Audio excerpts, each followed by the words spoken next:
Halo teman-teman, perkenalkan nama saya Muhammad Ilham. Perkenalkan saya Nabil, biasa disebut King Deden. Nama saya Alvin. Nama saya Sandi. Halo, nama saya Muhammad Sidik Firmansyah, biasa dipanggil Firman. Teman-teman penasaran gak sih? Kita itu di sini tuh mau ngejelasin apa? Nah, jadi kita itu bakal ngejelasin bangunan dari si perancangan arsitektur. Jadi kita tuh bakal menganalisa suatu bangunan dan yang dianalisanya itu berupa teknologi bahan. Jadi tanpa basa-basi, ayo kita langsung aja ke isi dari video tersebut. Nah teman-teman, jadi aku tuh bakal ngejelasin dari bagian yang paling bawah di dalam bangunan. Nah jadi kan ada atap, ada ini, ada itu. Nah aku tuh bakal ngejelasin ke bagian pondasinya dulu.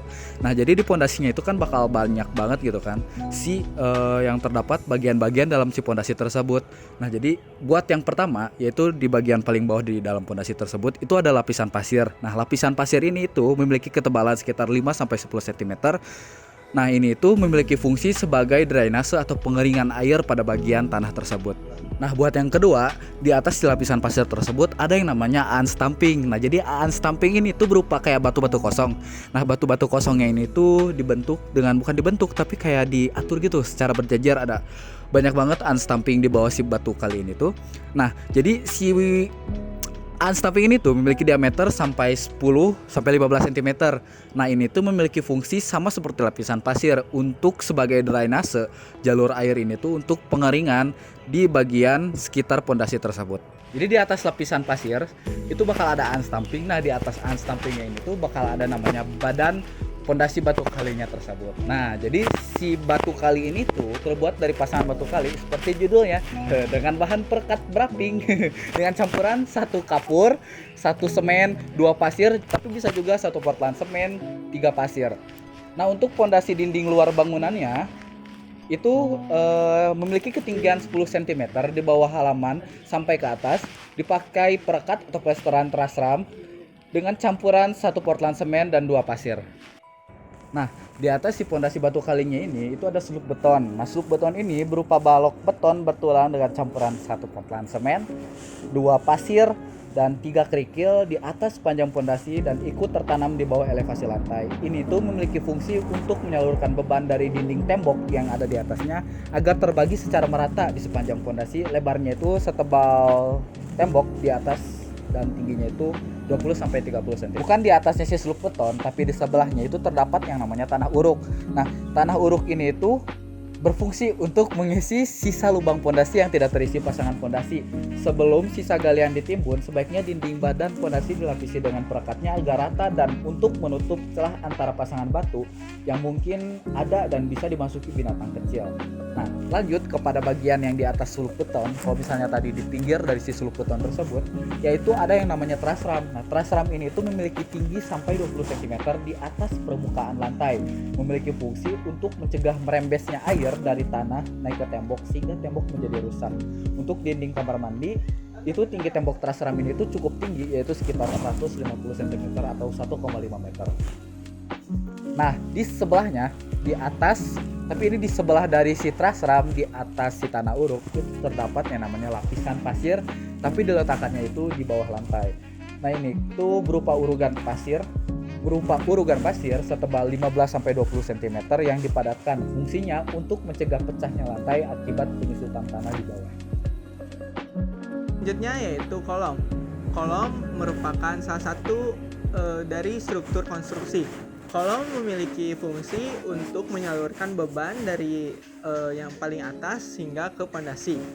Kolom tersendiri memiliki 2 jenis, yaitu kolom struktur dan kolom praktis. Kolom struktur merupakan kolom yang memiliki peran utama untuk menyalurkan beban dari puncak hingga ke pondasi. Sedangkan kolom praktis tersendiri memiliki fungsi hanya untuk mengikat dinding untuk menjaga kestabilannya. Kolom terdiri dari beberapa material. Yang pertama ada semen, yang kedua ada pasir, yang ketiga ada air, yang keempat ada besi, beton, dan yang terakhir ada kerikil beton. Untuk campurannya yaitu 1 semen berbanding dengan 2 pasir dan berbanding dengan 3 kerikil. Untuk kolom, pada bangunan ini terdapat kolom yang berdiri di tengah-tengah ruangan. kolom yang berdiri di tengah-tengah ruangan ini diberikan finishing dengan gypsum. Gypsum tersendiri memiliki kelebihan yaitu mudah dirawat, juga memiliki harga yang murah. Untuk penutup lantai pada bangunan ini kita menggunakan plank wood untuk pada ruangan utama, selain kamar mandi atau toilet. Plank wood memiliki kelebihan yang pertama, memberikan tampilan yang alami dan elegan, kemudian memiliki ketahanan yang cukup tinggi, yang ketiga mudah untuk dirawat, yang keempat ramah lingkungan dan dapat meredam suara. Namun, plank wood juga memiliki kekurangan. Yang pertama, perlu perawatan yang rutin, kemudian harganya yang relatif tinggi, dan yang ketiga rentan terhadap kelembapan, yang keempat tidak sekuat atau setahan lama kayu solid. Untuk pada bagian toiletnya, kita menggunakan keramik dengan ukuran 30x30 dengan tekstur kasar agar tidak licin dan menghindari untuk terjadinya terpeleset. Selanjutnya kita masuk ke bagian dinding. Dinding merupakan salah satu elemen bangunan yang membatasi ruang luar dan ruang dalam, dan juga membatasi salah satu ruangan yang lainnya. Dinding juga memiliki fungsi yaitu sebagai pembatas ruang, penahan cahaya, angin, hujan, debu, dan lain-lain. Pada struktur bangunan tertentu, dinding berfungsi sebagai pemikul beban.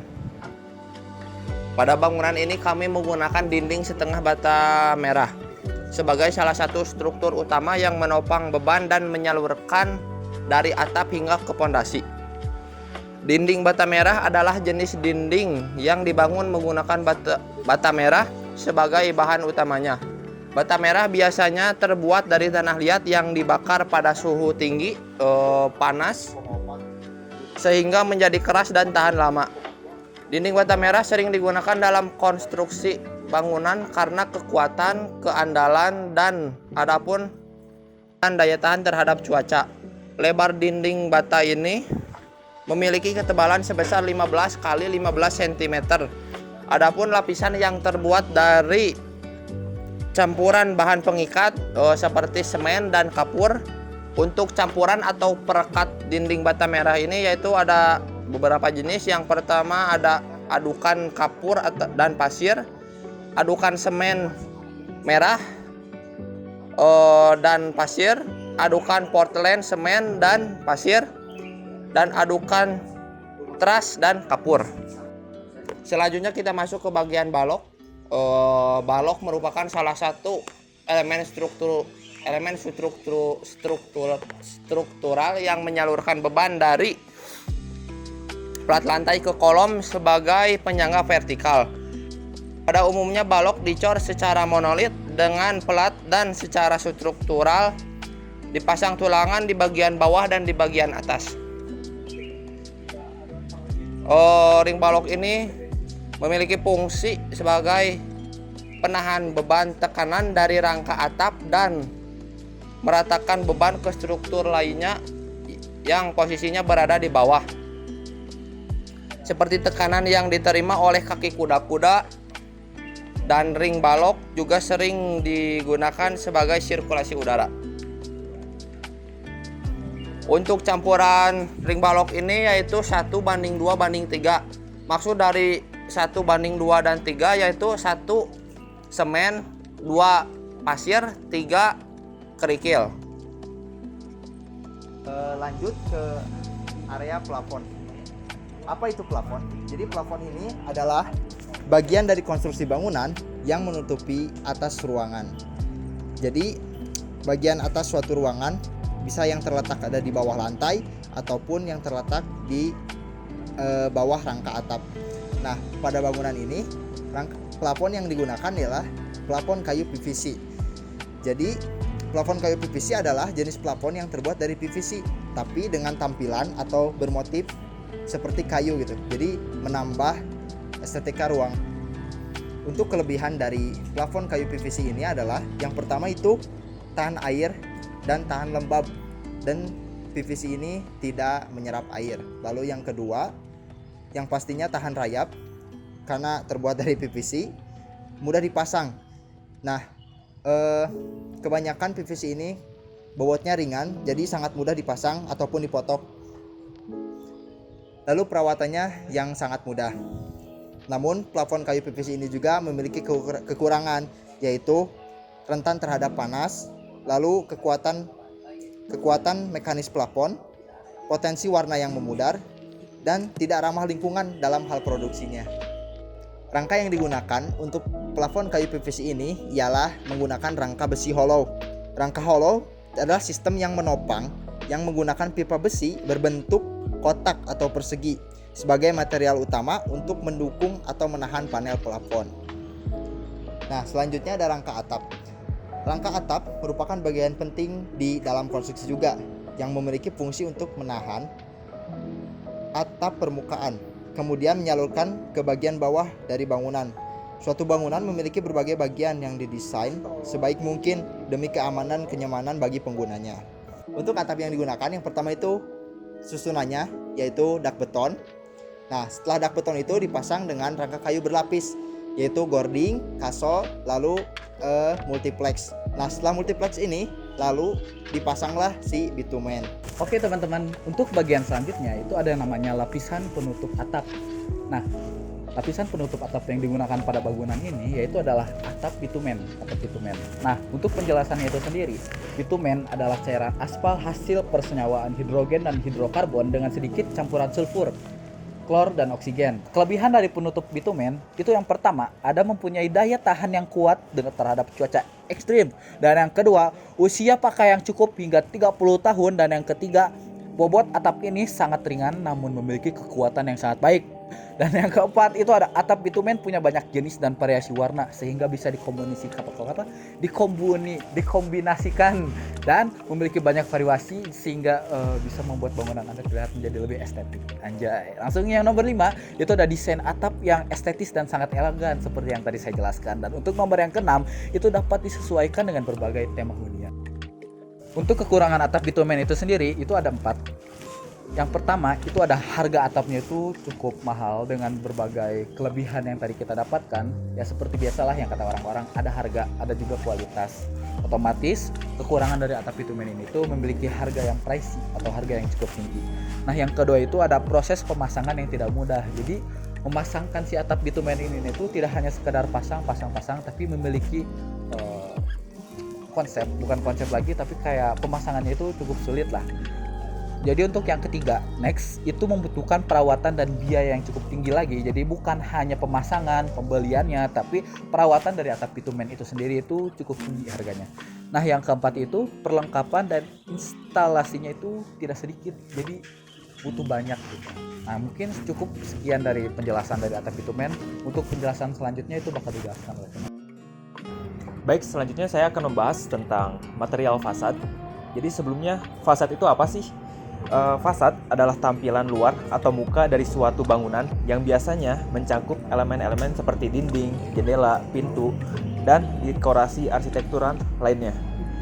Fasad dapat didesain dengan berbagai gaya arsitektur dan menggunakan berbagai bahan seperti kayu, batu, kaca, logam, atau kombinasi dari material-material tersebut.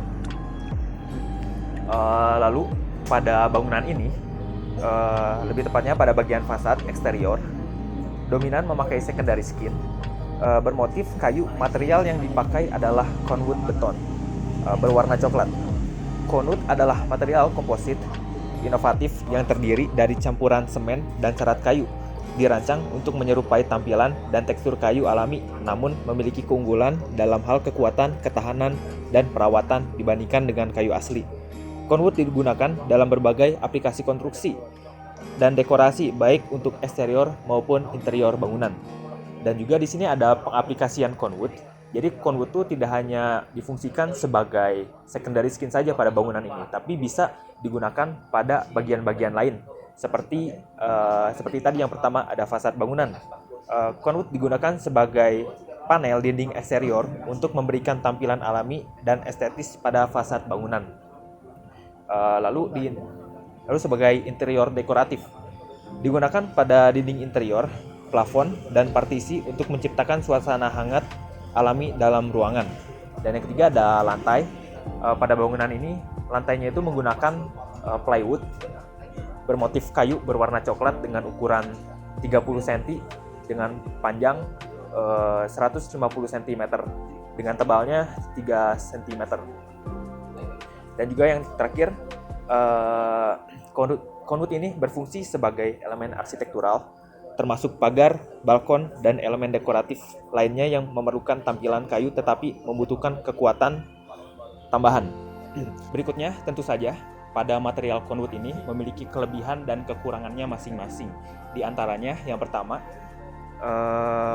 sebagai estetika kayu alami. Konwood dirancang untuk menyerupai kayu alami dengan tekstur dan warna yang realistis, memberikan tampilan yang estetis pada berbagai proyek arsitektural. Lalu yang kedua, ada ketahanan tinggi. Jadi ketahanan tinggi ini berfungsi sebagai tahan cuaca, tahan hama, dan juga tahan api. Dan tentu saja material konwood ini tuh sangat cocok bila digunakan pada eksterior bangunan, lebih tepatnya pada secondary skin. Lalu yang ketiga, ada perawatannya yang simple. Lalu yang keempat, ada kekuatan struktural. Konwood memiliki kekuatan struktural yang baik, mampu menahan beban dan tekanan, cocok untuk berbagai aplikasi bangunan. Lalu berikutnya ada kekurangan dari material ini. Yang pertama, biaya awal yang lebih tinggi. Jadi konwood itu memiliki harga yang lumayan tinggi dibandingkan dengan material-material lainnya, begitu. Untuk pembelian dan pemasangan konwood bisa lebih tinggi dibandingkan dengan material konvensional seperti kayu atau plastik yang tadi sudah saya sebutkan. Lalu yang kedua, instalasi yang memerlukan keahlian. Jadi untuk pemasangan instalasi konwood ini sebagai secondary skin itu memerlukan keahlian yang cukup. Jadi nggak sembarang orang bisa memasakkan konwood ini dengan baik dan benar. Lalu yang ketiga, ada keterbatasan kostuminasi.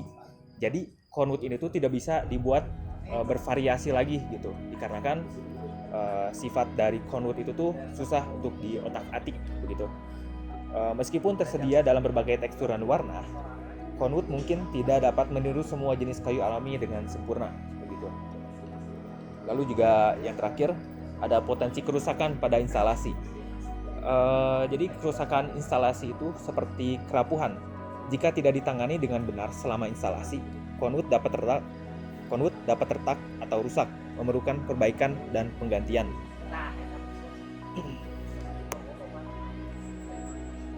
Oke, mungkin cukup sekian.